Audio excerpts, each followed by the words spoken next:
Ya, kita langsung saja karena waktu sudah menunjukkan pukul 20.00.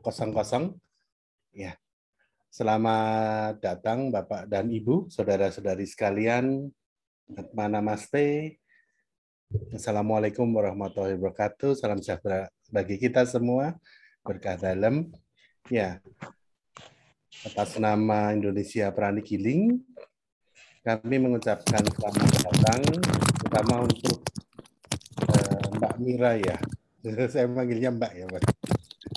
Oke.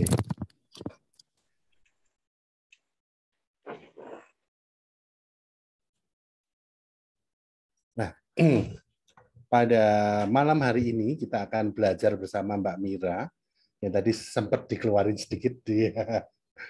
Jadi alokasi waktunya adalah nanti kita mendengarkan paparan dari Mbak Mira kurang lebih 30 menit. Kemudian 15 menit kita tanya jawab diskusi dan kita lanjutkan dengan meditasi. Seperti itu. Oke. Sebelum kita memulai, kita akan awali dengan berdoa. Marilah kita berdoa. Akan kami pimpin dengan doa yang universal. Marilah kita berdoa.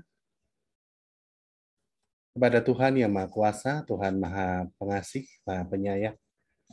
Dengan rendah hati, kami mengucap syukur segala berkat-Mu, sehingga kami semua dapat berkumpul di media Zoom ini untuk belajar bersama, untuk berdiskusi bersama mengenai pengaruh makanan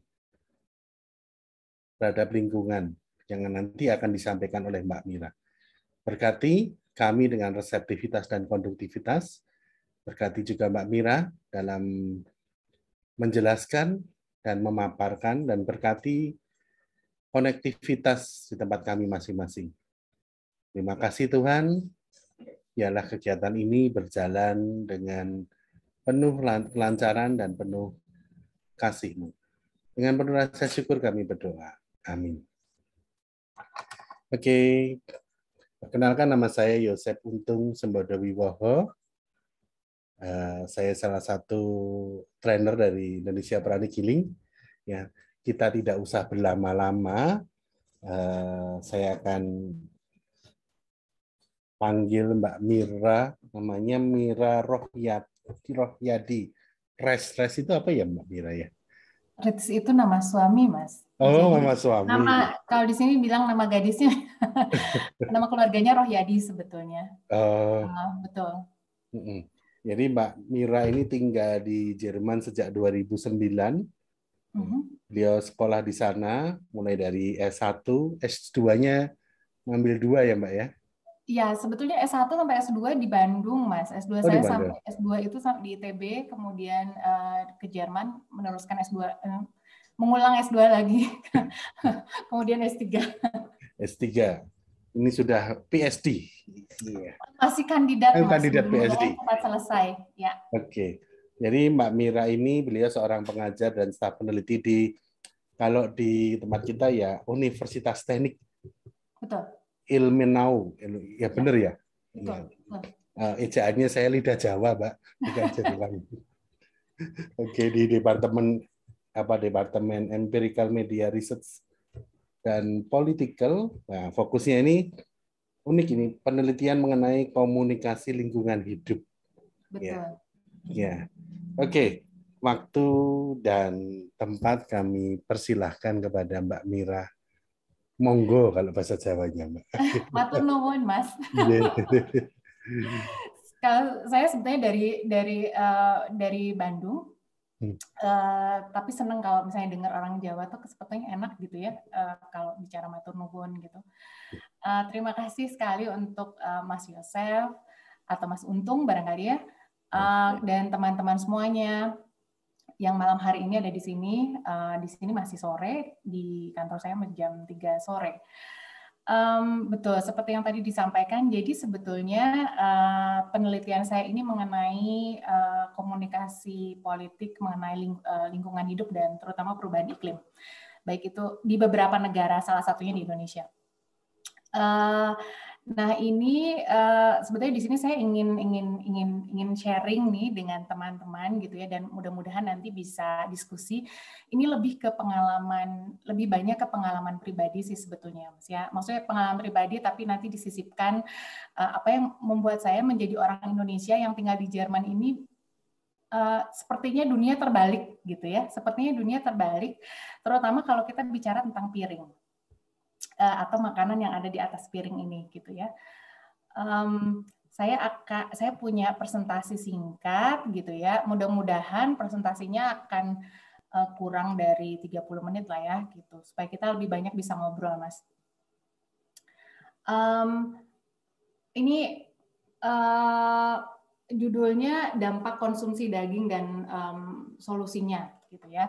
Nah, kalau misalnya dan kita ingin menyelamatkan, kalau tadi Mas kan bilang apa ya, kita ingin sama-sama menyelamatkan dunia gitu ya, maka mulailah dari hal yang terkecil, baik itu mulai dari meditasi, dan saya akan berangkat nih dari piring kita, piring yang kita makanan yang kita konsumsi sehari-hari gitu ya.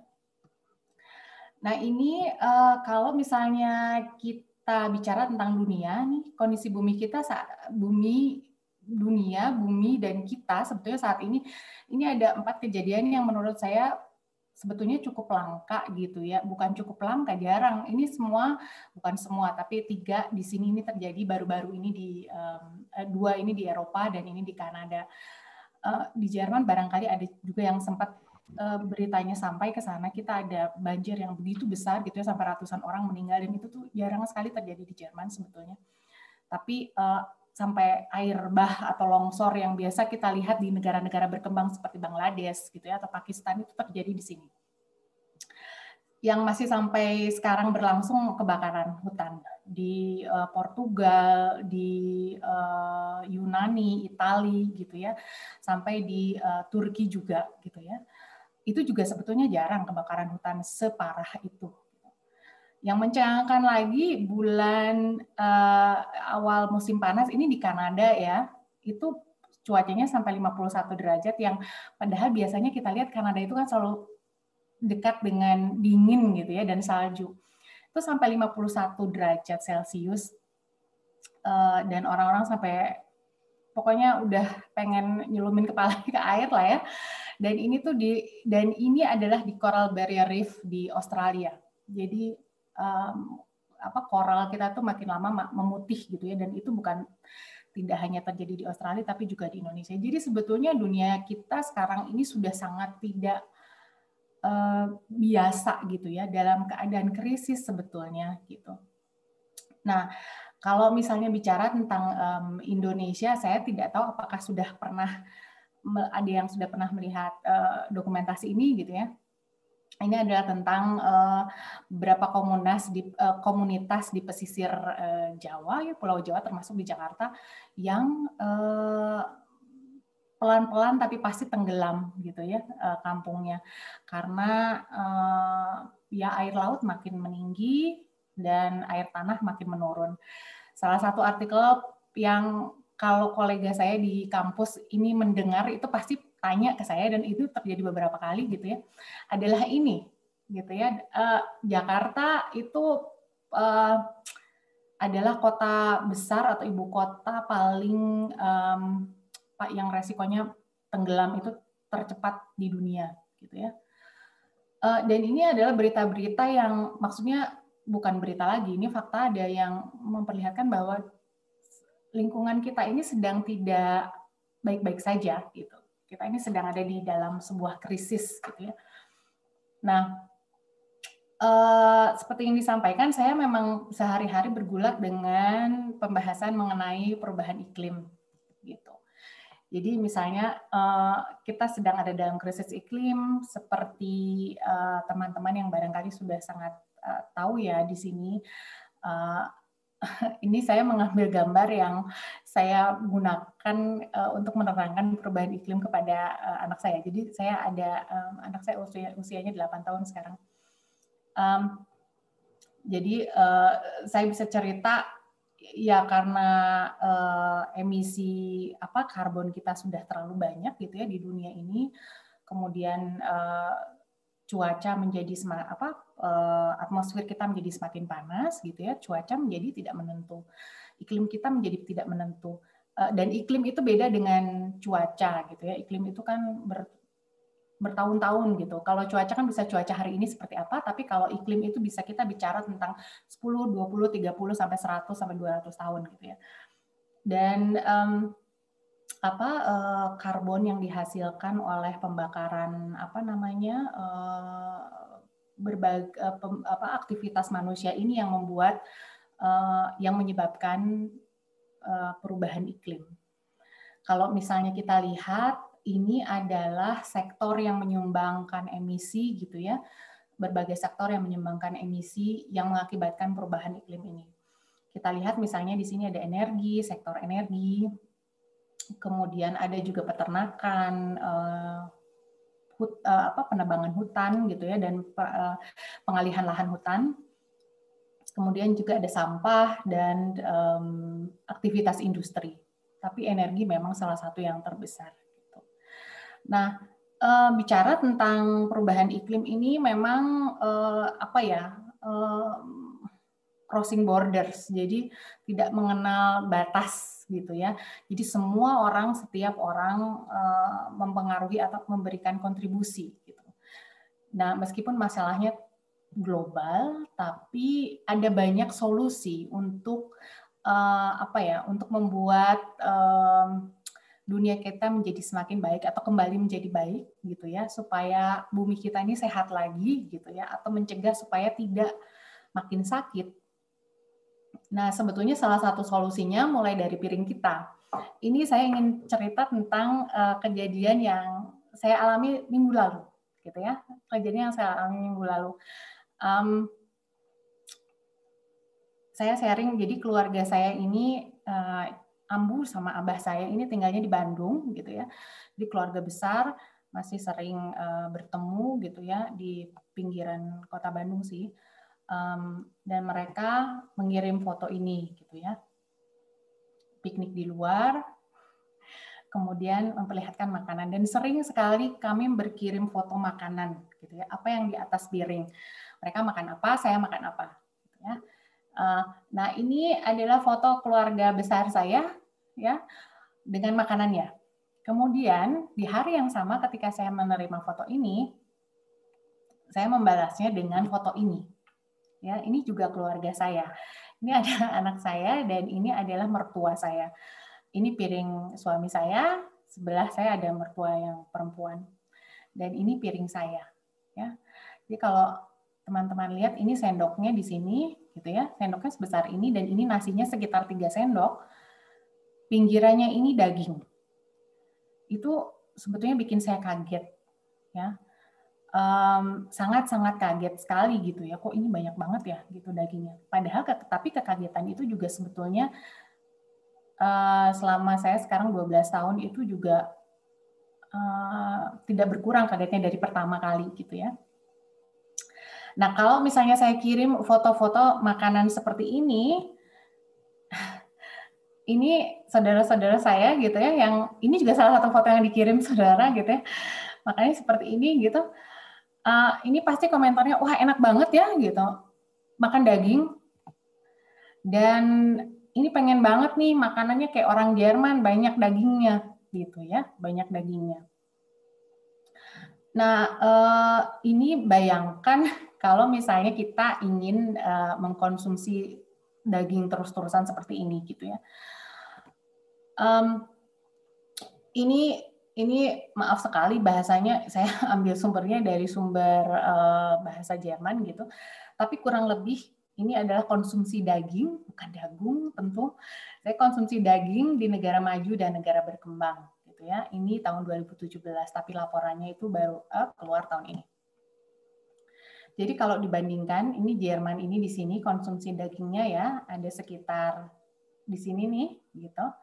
Dan tahun 2017 itu di Indonesia sekitar kurang dari 20 kilo ya per tahun. Kira-kira di sini.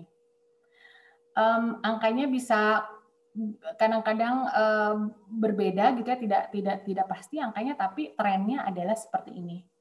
negara-negara maju itu banyak mengkonsumsi daging, terutama US itu besar sekali gitu ya, dan Jerman juga salah satu yang tertinggi. Nah, permasalahannya adalah ini kalau kita melihat di Indonesia dengan konsumsi daging yang sekarang ini gitu ya. Ini artikel yang saya ambil dari kompas.com yang bilang itu bahwa kebutuhan daging kita itu masih harus diimpor ya. Jadi Indonesia ini tidak bisa memproduksi dagingnya sendiri. Padahal konsumsi kita masih secara rata-rata dibandingkan dengan negara lain itu rendah. Tapi untuk memenuhi kebutuhan yang relatif rendah ini saja kita masih harus impor gitu ya. Nah, ini kebayang. Ini Mentan bilang katanya Menteri Peternakan kalau tidak salah ya, itu sampai 1,7 juta ekor sapi kita butuh, ya. Nah, untuk kalau kita ingin produksi sendiri, kita harus menyediakan lahan yang lebih besar lagi untuk menyediakan sapi dalam negeri. Kemudian di artikel yang ini itu juga dituliskan bahwa untuk 1 ekor sapi itu kita sebetulnya butuh lahan sekitar 2 hektar. Jadi kalau kita butuh 1,7 juta sapi kali 2 itu sudah berapa juta hektar yang harus dibuka gitu ya, lahan baru. Ini hanya untuk daging sapi saja. Jadi ini butuh lahan yang luar biasa sebetulnya untuk memproduksi daging. Nah, saya juga ingin memperlihatkan nih kira-kira konsumsi daging kita ya, dan berapa bedanya dengan konsumsi daging Jerman. Di Jerman itu per orang kira-kira 121,6 kg per orang per tahun. Sementara di Indonesia itu hanya 11,7. Jadi kan sebetulnya masih jauh sekali. Dan kalau misalnya terbayang seperti yang tadi saya sampaikan ya, kalau bahwa masyarakat Indonesia ingin seperti masyarakat Jerman konsumsi dagingnya gitu, itu tidak, maksudnya terbayang tingkat emisi yang dikeluarkannya akan setinggi apa gitu. Nah, sekarang juga saya ingin menyampaikan apa yang sebetulnya yang salah di Jerman dengan konsumsi daging ini gitu, karena kan biasanya kita melihat konsumsi daging itu sebagai sebagai bukti kemapanan hidup gitu ya, kemapanan hidup, bahwa orang makmur itu karena orang makan daging gitu ya, sebagai tanda gitu bahwa ya kita ini kaya gitu kalau makan daging banyak ya. Nah, di Jerman sekarang saya bandingkan nih harganya ya, kalau di Jerman ini kurang lebih, ini yang istilahnya saya ambil data harga daging rata-rata lah, karena di Indonesia misalnya $8 ini kurang lebih 110 ribu rupiah per kilo ya. Kan ada juga yang daging yang premium mungkin lebih mahal, tapi yang lain-lain kualitasnya mungkin lebih murah. Tapi kurang lebih seginilah gitu ya. Saya juga yang di Jerman ambil yang kurang lebih ada di kebanyakan lah di situ di rata-rata gitu ya.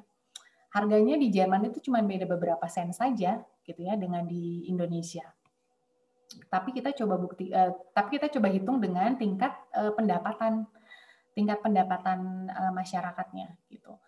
Kalau di Jerman itu sudah lebih dari 50.000 US gitu ya per tahun per orang, di Indonesia itu kurang lebih 12 lebih dari 10.000 lah gitu ya. Ini kan bedanya kan 5 kali lipat ya, sementara harga daging itu bedanya cuma berapa sen. Jadi di Jerman ini harga daging itu sangat murah gitu. Lebih murah daging ketimbang sayuran. Dan itu sebetulnya tidak normal, kondisi yang tidak normal dan tidak harus dibanggakan gitu ya. Dan tidak harus menjadi contoh sebetulnya. Karena di balik konsumsi daging ini ada sebuah sistem yang sakit gitu. Sebuah sistem yang sakit bukan hanya untuk alam tapi juga untuk manusia gitu ya. Nah, di balik konsumsi daging untuk memenuhi konsumsi daging yang begitu besar di Jerman, akhirnya produksi daging ini tidak lagi produksi daging yang natural, Maksudnya sapi yang diberi makan terus dibiarkan berkeliaran liar gitu ya di luar, istilahnya hidupnya baik gitu ya. Kemudian nanti beberapa tahun ketika sudah besar baru disembelih gitu ya. Nah, ini untuk memenuhi konsumsi daging yang tinggi itu sudah tidak bisa lagi tradisional seperti itu gitu ya. Tapi akhirnya jadi industri, jadi massal.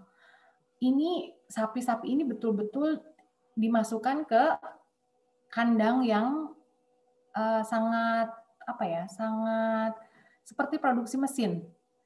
Jadi sudah dihitung, oh sapi ini butuh kandang sekian, misalnya berapa kali berapa meter gitu, kemudian dia dimasukkan ke kotak-kotak gitu, terus disuruh makan sebanyak-banyaknya, secepat-cepatnya, supaya cepat besar, tidak bergerak gitu ya, supaya cepat gemuk sapinya juga stres sebetulnya. Jadi sangat industri gitu ya. Jadi nggak ada sapinya yang lari-lari keluar gitu, itu beda lagi. Nah, kalau sapinya yang beda, yang dibiarkan berlarian keluar, itu harga dagingnya tentu jauh lebih mahal. Tapi yang rata-rata yang ada di pasar itu yang seperti ini gitu ya. Nah, ketika kita bicara tentang industrialisasi produksi daging, maka ini adalah dampaknya untuk alam dan untuk manusia. Kita butuh di Jerman gitu ya, penebangan hutan massal untuk tanaman pakan. Dan ini kan bukan hanya terjadi di Jerman ya. Kalau di Jerman sih hutannya juga sudah hutan asli gitu ya, itu sudah sangat sedikit memang gitu. Dan ini sekarang yang ramai untuk dijadikan tanaman pakan itu kan misalnya di Brazil gitu ya, di Meksiko itu ditebang hutannya, hutan hujannya ditebang untuk menanam pakan ternak gitu ya. Kemudian juga supaya tanaman jagung gitu ya atau kedelai untuk pakan ternak itu produksinya banyak, mereka juga menggunakan pestisida. Kemudian juga yang di sini sering didiskusikan adalah penggunaan antibiotik. Jadi supaya sapinya cepat besar, cepat tumbuh, bukan hanya makan, mereka juga dikasih antibiotik gitu ya di makanannya supaya tidak cepat sakit gitu. Nah, seperti tadi saya bilang, ya sapinya juga nggak bisa bergerak, terus mereka juga stres.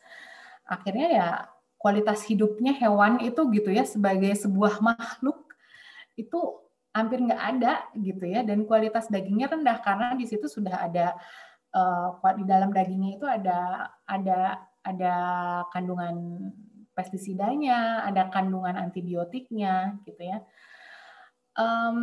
Akhirnya gitu ya, apa yang terjadi di produksi daging itu juga akhirnya meningkatkan gangguan kesehatan bagi konsumen masyarakat.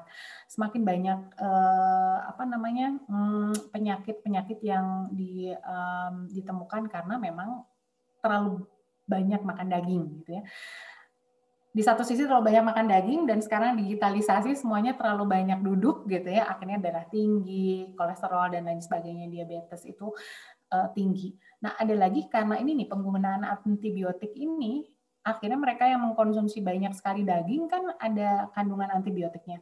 Nah, misalnya kalau saya banyak makan daging yang banyak kandungan antibiotiknya, ketika saya sakit, misalnya saya batuk ya, pilek gitu, saya dikasih antibiotik oleh dokter sudah tidak mempan karena di badan saya sebetulnya sudah ada antibiotik dari daging sapi ini gitu ya. Nah, ini juga salah satu juga rendahnya kualitas hidup peternak dan pekerja jagal daging di Jerman. Ini juga satu tema gitu karena supaya daging ini murah gitu ya di pasaran di sini. Jadi yang bekerja di pabrik penjagalan daging itu memang seperti pabrik mobil lah gitu ya.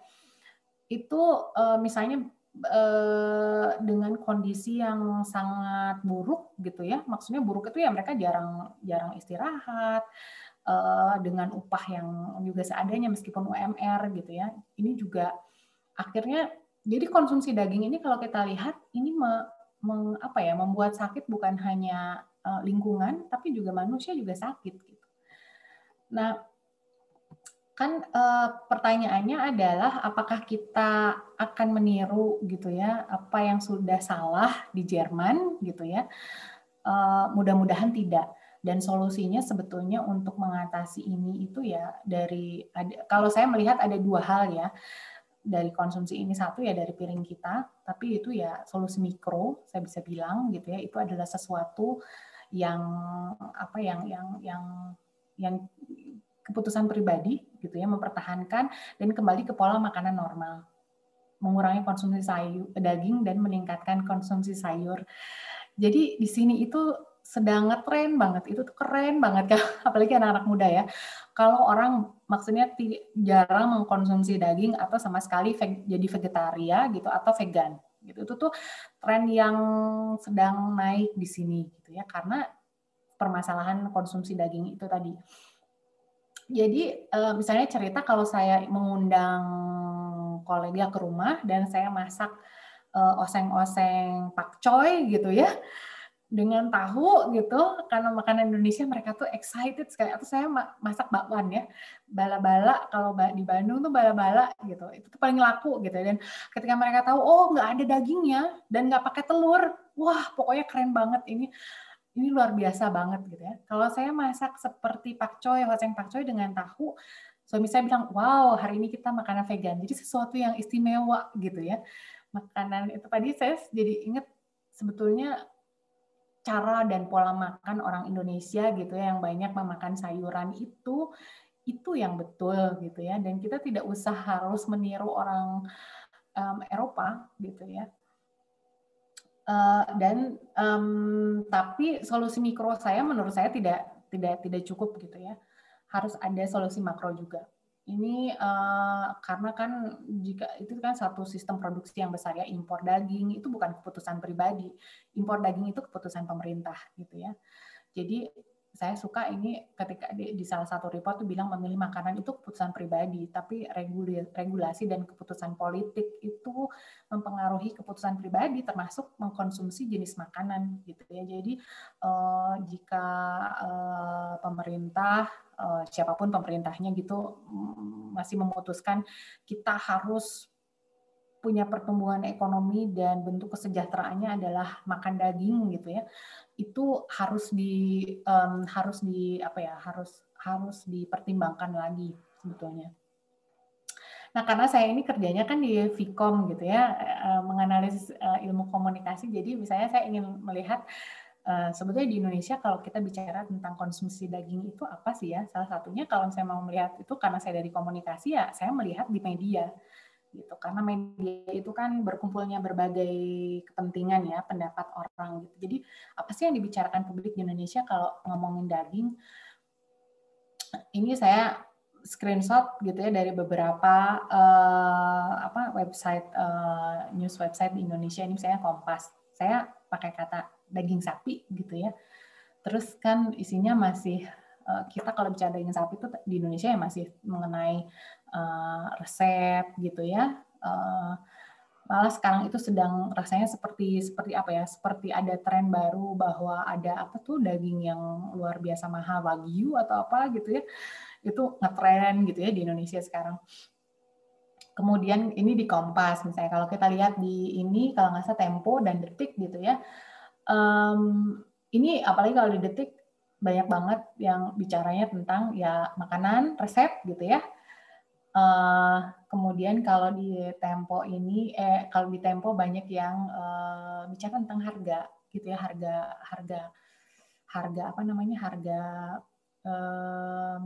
harga daging sapi kenapa mahal gitu, bagaimana pemerintah strateginya untuk menurunkan harga daging sapi itu. Jadi memang kita masih di Indonesia masih inginnya ke sana, mengkonsumsi lebih banyak daging, padahal kalau kita lihat tadi gitu ya, di balik itu banyak masalahnya. Nah, sementara itu di Jerman gitu ya, kalau saya bandingkan ini dengan saya masukkan di kata yang sama gitu ya, daging sapi, tapi ini medianya Jerman, mereka kebanyakan itu bicara tentang politik, makanya kritik tentang produksi daging yang sekarang terlalu banyak gitu ya, terlalu banyak. Permasalahannya apa saja yang tadi saya sampaikan itu saya dapatkan karena mengkonsumsi media dan diskusi politik di sini mengenai konsumsi daging. Bagaimana ini menyakiti menyakiti bumi, menyakiti lingkungan, dan menyakiti diri kita sendiri sebetulnya kalau kita mengkonsumsi daging secara terlalu tinggi gitu ya, secara besar. Jadi seperti tadi takeaway yang hari ini ingin saya sharing sebetulnya adalah yang ini. Kalau misalnya dari individu, ya itulah ya, saya ingin mempertahankan kebiasaan saya misalnya di Bandung di keluarga kalau makan ya lalapan gitu, meskipun di sini susah ya gitu, ya kembali ke sayuran, itu saja sih. Terima kasih sekali atas perhatiannya. Kalau ada yang ingin ngobrol, silahkan kirim email atau kita diskusi sekarang di sini ya Mas Untung. Terima kasih. Oke, terima kasih Mbak Mira. Wah, sharingnya bagus. Makasih Mas. Sharingnya bagus sekali. Oke, wah waktunya on time. Jadi kalau di Bandung, kebetulan Pak Debudi saya orang Bandung. Jadi di sana, sayuran, serba sayuran. Iya. Orang Bandung pasti makan sayuran. Iya, betul. Orang Jawa, sayuran itu yang penting ya. Oke, kami buka untuk pertanyaan. Silakan mengangkat tangan atau menulis di chat. Ini tadi ada, saya bacakan dari Bu Timurni Sutari, 51 derajat itu rasanya kayak apa? Nggak tahu Bu, karena yang pasti panas itu. Panas banget. Panas banget ya. Oke, terus ini Mbak Astri, di sini RPH itu, RPH itu maksudnya rumah potong hewan, kebanyakan menyembelih sapi atau domba dan babi dengan cara yang kurang proper. Oke. Oke, ini udah ada yang Raisen. Ya, ini Raisen ya, bukan Raisa ya. Oke, Putri Murti, kami persilahkan habis ini Bu Rini. Silakan open mic. Ya, mohon izin mengutarakan sesuatu mungkin ya, karena topiknya buat saya pribadi cukup menarik tentang daging ya. Jadi saya sendiri sedang tertarik ke vegetarian ya Pak ya, ke vegan gitu, tapi ada sedikit pertanyaan mungkin yang ada di kepala saya. Pertama, tentang Tuhan itu kan menciptakan tumbuhan dan hewan mungkin untuk kebutuhan manusia juga ya. Dan manusia sendiri kan itu makhluk yang omnivora gitu. Kalau kita belajar ke pelajaran IPA waktu zaman sekolah dulu, artinya pemakan hewan dan pemakan tumbuhan dan hewan juga gitu, bukan cuman tumbuhan di pemahaman saya saat ini gitu. Artinya apakah manusia memang perlu makan dua-duanya tuh, antara tumbuhan sama hewan juga. Terus berbicara tentang kebutuhan kita juga sebagai manusia, kan diajarkan tentang 4 sehat 5 sempurna itu, di mana ada selain sayur mayur juga ada lauk pauknya juga ya. Jadi saya pikir apakah memang ya perlu gitu protein hewani? Apakah kalau memang berpindah jadi 100% pemakan tumbuhan gitu, vegetarian, apa cukup ya? Maksudnya tidak mengganggu kebutuhan tubuh kita atau keseimbangan tubuh kita, kayak gitu mungkin Pak. Terima kasih. Dan Mbak Mira. Terima kasih Mbak. Saya boleh sharing ya, ada beberapa teman saya di sini banyak yang vegan gitu ya, karena di sini tuh lebih ke lifestyle. Mereka mikirnya sudah ada, maksudnya beragam. Ada yang lebih mikir ke lifestyle, ada yang lebih mikir ke etik gitu ya, bahwa kita membunuh gitu makhluk hidup gitu ya. Hewan itu kan kelihatan ya, maksudnya tidak seperti tumbuhan yang tidak bergerak gitu. Ada yang mulai dari alasannya karena itu. Kalau tadi dibilang apakah misalnya apakah dari sisi kesehatan gitu ya tidak mengganggu.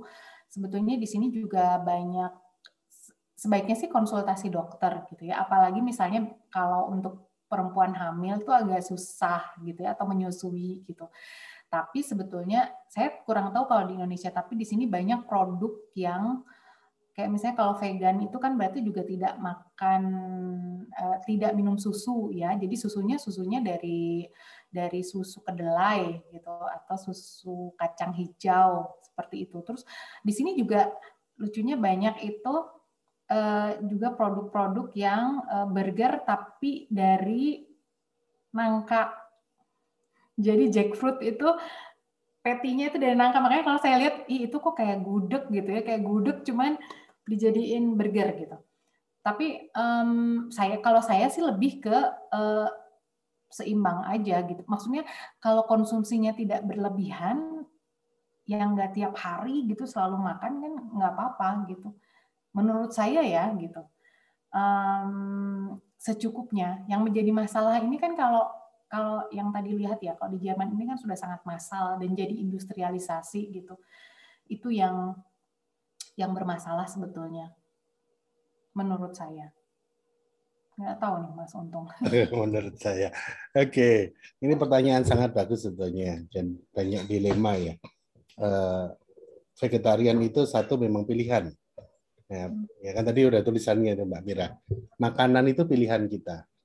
Jadi ini sharing aja, sharing. Saya vegan, ya, vegetarian ini tadi. Saya vegan, saya tidak makan daging sejak tahun 2000 berapa ya? 2017 kalau nggak salah. 2016-17 lah. Nah, dalam awal tahun ini saya sakit dan harus tidur di rumah sakit. Ya, dan harus recovery yang membutuhkan banyak hal, ya, termasuk makanan. Saya nggak bisa ngomong ke rumah sakit, saya vegetarian loh, nggak usah dikasih daging, nggak usah dikasih, kan nggak bisa. Ya apapun ya kita makan gitu. Ya maksudnya kita terima lah, makan dan termasuk pilihan. Ada satu sisi di mana saya di menu itu ada lele dan menggorengnya basah. Waduh, udah saya nggak makan lele, gorengnya basah. Ya udah singkirin aja. Kan pilihan kita nggak makan. Tapi karena kondisi tubuh yang saya membutuhkan protein, saya harus makan daging, ya makan saat itu. Ya tadi kembali lagi bagaimana tubuh kita gitu, memerlukan dia atau tidak. Gitu. Jadi bijaklah untuk memilih makanan yang masuk ke dalam mulut kita. Mungkin itu dari kami ya Mbak Mira ya. Ya, seimbang gitu ya, Mas. Maksudnya seimbang gitu. Ketika itu berlebihan, jadinya ya nggak seimbang. Betul. Dan jangan berharap vegan itu terjadi kurus ya. Lihatlah gajah dan saya. Oke. Ini tadi ada yang raise dulu ya, Mbak Rini atau Bu Rini dari Jogja. Kami persilakan untuk open mic. Iya, terima kasih Pak Untung, terima kasih Teh Mira. Boleh saya panggil Teh ya? Oh, boleh.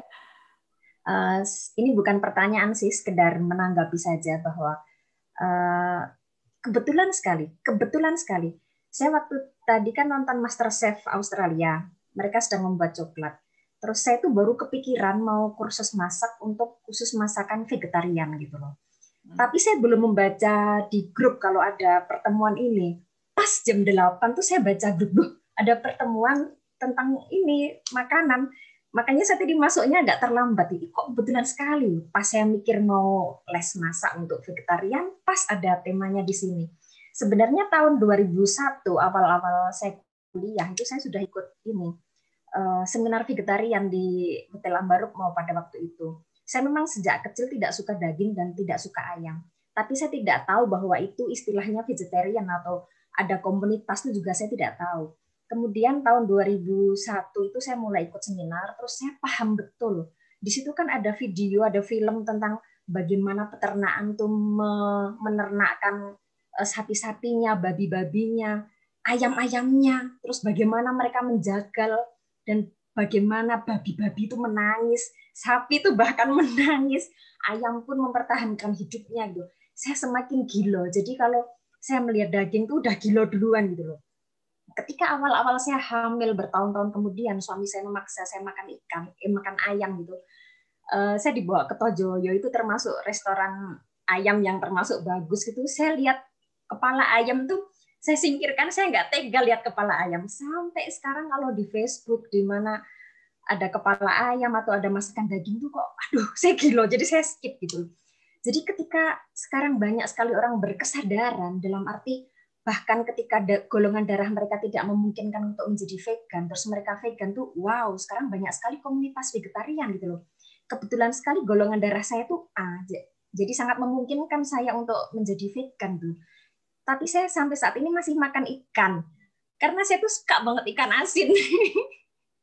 Begitu. Itu benar-benar. Jadi terus kalau untuk masalah agama ya, apa ya, saya selalu memegang pada kitab Kejadian seperti yang dikatakan Ibu Timurti. Apakah ini tidak yang hubungannya dengan agama? Di kitab Kejadian itu disebutkan setiap kali Natal atau Paskah itu selalu dibacakan bahwa aku memberikan kepadamu semua tanaman, semua biji-bijian sebagai makanan untuk semua binatang. Aku memberikan kepadamu manusia semua tumbuhan dan tanaman dan yang berbiji menjadi makananmu gitu. Di situ tidak disebutkan bahwa daging, ayam, ikan di laut, binatang itu menjadi makanan manusia, itu tidak disebutkan. Hanya disebutkan kuasailah. Tapi yang namanya menguasai itu dalam persepsi saya adalah mengelola, bukan untuk menjadi tamak. Apalagi dengan ketamakan terhadap daging itu betul-betul merusak bumi gitu. Wow sekali. Terima kasih Mbak Mira tadi memberikan banyak sekali hal-hal baru yang bisa mencerahkan kembali dan menguatkan saya untuk mulai menghindari ikan dan menjadi vegan, meskipun mungkin masih lakto-ovo ya, jadi masih makan telur dan minum susu. Lakto-ovo vegetarian aja saya rasa udah cukup deh gitu. Saya tidak mau terlalu kurus meskipun tidak ada hubungannya dengan kurus tadi Pak Untung, karena beberapa bulan ini berat badan saya juga naik meskipun saya tidak makan daging. Terima kasih, mohon maaf kalau terlalu panjang. Oke, terima kasih. Terima kasih Mbak Rini. Jadi ini juga ini harus bilang saya tidak vegetarian gitu ya. Saya berusaha, sangat berusaha gitu ya, untuk menghindari daging. Dan kalaupun harus, maksudnya kan karena apa ya namanya, ini sekali lagi budaya ya. Suami saya itu orang Jerman, dan orang Jerman tuh senang banget makan daging. Ya itu dia dibesarkan dengan daging yang berlimpah ruah gitu ya. Saya mulai dengan, karena saya Muslim gitu ya, jadi saya memang tidak makan babi misalnya. Tapi untuk daging sapi pun kita berusaha, oke, kalau kita mau beli daging sapi, saya coba beli yang tidak diproduksi massal gitu ya. Jadi memang harganya akan lebih mahal, tapi ya jadi lebih sedikit makannya, tapi juga istilahnya dengan penuh kesadaran gitu ya, dinikmati. Sama seperti, jadi kalau saya cerita, sebetulnya ambu saya dulu di rumah kalau masak daging ayam cuma sekali seminggu itu sudah pola konsumsi yang betul gitu ya. Dan khawatir misalnya melihat kecenderungan ketika orang sepertinya makan daging ini menjadi sesuatu sebuah simbol keberhasilan gitu ya. Orang kaya itu harus makan daging, sebenarnya enggak sih. Sebetulnya yang bagus itu ya lebih sedikit lebih baik. Oke, ini ada pertanyaan lagi dari Bu Tiwi. Saya mau tanya bagaimana dengan memilih protein hewani yang baik untuk melengkapi MPASI pada anak. MPASI itu makanan pendamping ASI. Nah ini. Oke. Saya sebetulnya memilih protein hewani yang baik. Kalau saya sih yang untuk melengkapi ASI ya, saya terus terang dulu waktu dengan anak saya banyak makan ikan ya. Karena kandungan proteinnya baik gitu dibanding mengkonsumsi daging yang lain gitu, karena kandungannya lebih baik. Tapi tentu harus diinikan ya, harus dikonsultasikan lagi, karena saya kan bukan ahli medis, jadi kurang tahu juga pasti informasi pastinya gitu. Hanya kalau pengalaman, dan teman saya yang vegan juga istilahnya dia tuh vegan sampai juga tidak makan susu, produk keju gitu enggak, telur juga enggak. Tapi ketika dia menyusui akhirnya dia juga makan ikan. Pilihannya ke situ gitu. Oke, mungkin nambahin sedikit untuk MPASI ya. Kita harus lihat anak kita ada alergi apa tidak. Betul. Nah itu, karena pengalaman kami, anak kami yang pertama itu dia alergi berat dan oleh eyangnya diberi ati ayam Jawa, jadi ayam Jawa, dan akhirnya sukses masuk rumah sakit. Itu ayam sama telur Jawa itu kan juga MPASI ya, jadi digerus gitu. Jadi kita harus lihat juga kondisi anak kita seperti itu. Tapi ikan itu sangat baik, ya, sangat baik. Terus yang berikutnya dari Pak Dharma Jakarta, apakah susu sapi dan keju juga terkontaminasi dengan antibiotik? Wah, ini pertanyaan bagus nih, susah pasti jawabnya. Iya, susah jawabnya. Tapi yang pasti karena kalau misalnya si sapinya itu diberikan antibiotik, ya itu kan ke semua sirkulasi, maksudnya ke seluruh produk turunan sapi, termasuk juga kalau memang diberikan antibiotik yang berlebihan. Tapi itu juga begini. Jadi setiap negara ini punya kebijakan masing-masing ya, berapa banyak antibiotik yang bisa dipakai gitu oleh peternak. Nah, ini levelnya di Jerman itu kurang lebih rendah sebetulnya dibanding misalnya dari kebijakan pemerintah di Amerika, gitu, di US atau Brazil dan Argentina. Nah, jadi di sana penggunaan antibiotiknya lebih tinggi sebetulnya. Nah, sekarang kalau saya lihat di Indonesia ini pemerintah kan mengimpor dagingnya kan dari Brazil, dari Meksiko gitu ya. Yang mungkin di sana bagaimana produksinya, tapi ya kebetulan itu memang jarang sekali dibicarakan di publik gitu ya. Pembicaranya kan masih seputar yang penting kan murah gitu ya. Pemerintah panik kalau misalnya daging sudah naik, itu panik. Takutnya partainya nggak dipilih lagi. Padahal harusnya ada pembicaraan yang lebih dari itu gitu. Oke, makasih. Itu terlalu politik. Betul. Oke, ini Mbak Astri mau bantu jawab sekalian tanya karena dia raisen gitu. Mbak Astri. Ya, terakhir ya Mbak Astri ya. Halo, selamat malam. Oke Mas, untuk cepat aku. Saya sebenarnya tidak bertanya, tapi cuma mau membagikan pengalaman karena saya dulu background-nya dokter hewan Bu Mira. Jadi saya skripsinya pun mengenai pemotongan domba di RPH, Rumah Potong Hewan. Jadi saya tahu bagaimana proses pemotongan hewan di RPH kita. Ya, saya nggak tahu sekarang bagaimana, tapi waktu saya mahasiswa dulu, ini untuk knowledge Bapak Ibu sekalian, pemotongan itu selalu malam hari atau dini hari ya, sekitar jam 1, jam 2 pagi. Dan di mana itu, karena paginya kan langsung dijual. Nah, posisinya itu selalu kalau misalnya banyak yang dipotong, nah itu seperti yang dikatakan Bu Mira tadi, ngasal, jadi gedebak-gedebuk, jauhlah dari ahimsa ya, tidak menyakiti itu jauh sekali. Dan saya kalau misalnya ngomong misalnya babi ya, saya kan juga di domba, sapi, dan babi. Babi itu untuk mengurangi rasa sakit dia di listrik dulu, tapi belum mati, itu sudah ditusuk jantungnya, kemudian langsung dimasukkan bak yang gede banget yang isinya air mendidih, itu belum mati sudah dimasukin situ. Jadi posisinya itu betul-betul daging yang dimakan itu adalah bisa dikatakan sebenarnya mengandung banyak sekali kesedihan dan energi-energi yang ya tidak baik gitu ya di situ.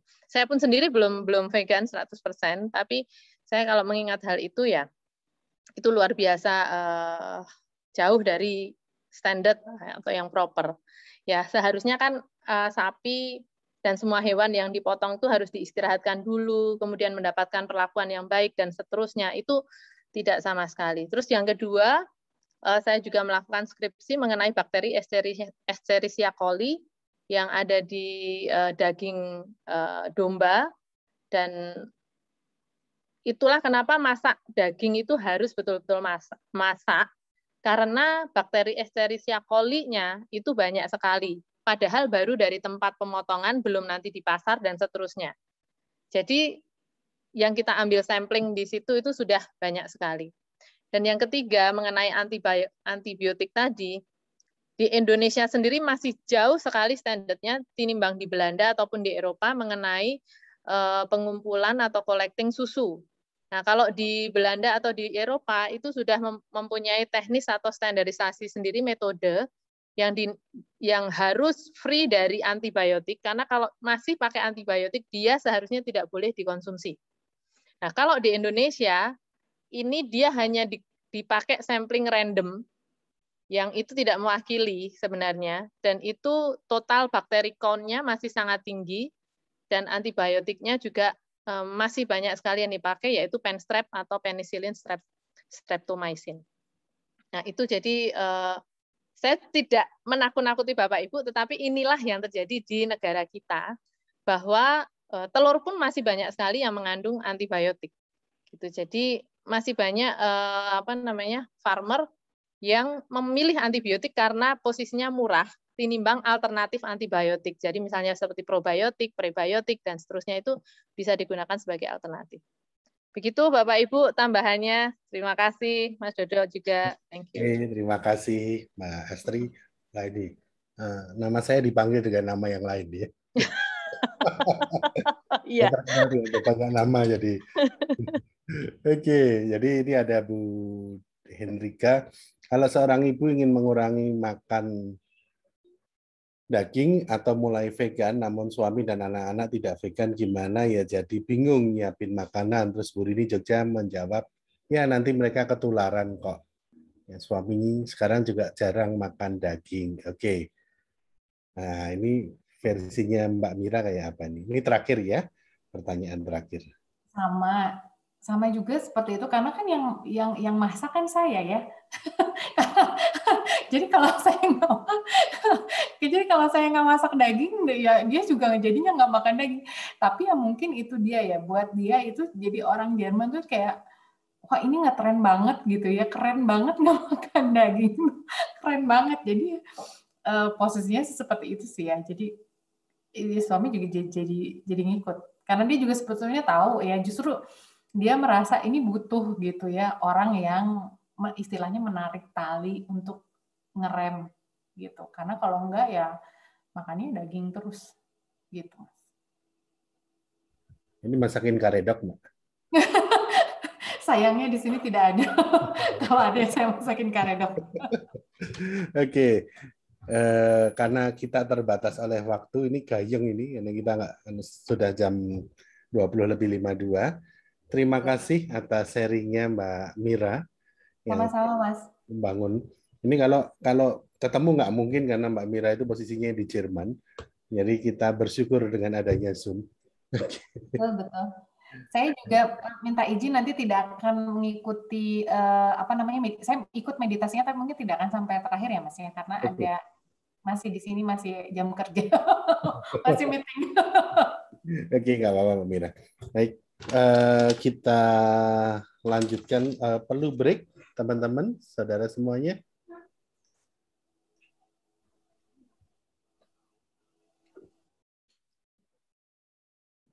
Ini nggak jawab, pada tersepona ini. Kalau nggak perlu break, kita langsung aja olahraga. Ada yang, kalau boleh saya tahu, adakah yang baru pertama kali ikut di sesi ini atau pertama kali ikut meditasi jantung